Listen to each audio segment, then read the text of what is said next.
తిరుపతిలో దొడ్డి కొమరయ్య 98వ జయంతి ఉత్సవాలను అత్యంత ఘనంగా నిర్వహించారు.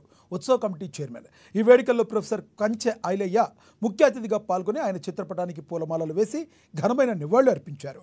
వరంగల్లో నిర్మించతలపెట్టిన అంతర్జాతీయ విమానాశ్రయానికి తెలంగాణ రైతాంగ సాయుధ పోరాటంలో తొలి అమరుడు దొడ్డి కొమరయ్య పేరును పెట్టాలని ప్రొఫెసర్ కంచె ఐలయ్య తెలిపారు. ఆ విమానాశ్రయానికి రాణి రుద్రమదేవి పేరు పెట్టాలని ఎమ్మెల్సీ కవిత ప్రతిపాదనని ఆయన తప్పుబట్టారు. రాజు రాణిల కాలం చెల్లిందని తెలంగాణ అస్తిత్వానికి తొలి అమరుడు కొమరయ్య పేరు పెడితే ఆయన ఖ్యాతి ప్రపంచానికి తెలుస్తుందన్నారు.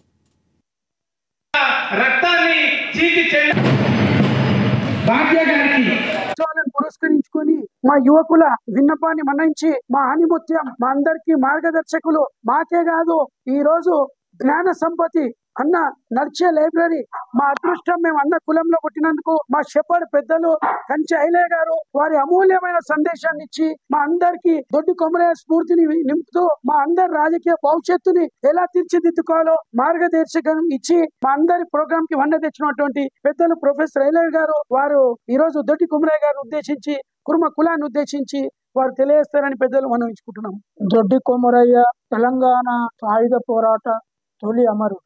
ఆయన 90వ జయంతి ప్రభుత్వము వేసిన ఒక అధికారిక సంఘానికి అధ్యక్షుడుగా మిత్రుడు ఉండి ఇవాళ దీన్నంతా ఆర్గనైజ్ చేశారు. ముఖ్యంగా ఈ సభలో మొత్తము కురుమ జాతే కాదు దొడ్డి కొమరయ్య అభిమానులు దొడ్డి కొమరయ్య ఫాలోవర్స్ ఈ రాష్ట్రంలో మార్పు రావాలనుకునే ప్రజలందరూ కోరుకునేది ఏమిటి అంటే ఈ వరంగల్లో కొత్తగా పూర్తిగా అమల్లోకి రాబోతున్న మామునూరు ఎయిర్పోర్టుకు దొడ్డి కొమరయ్య పేరు పెట్టాలని మేము చాలా కాలంగా అడుగుతున్నాము.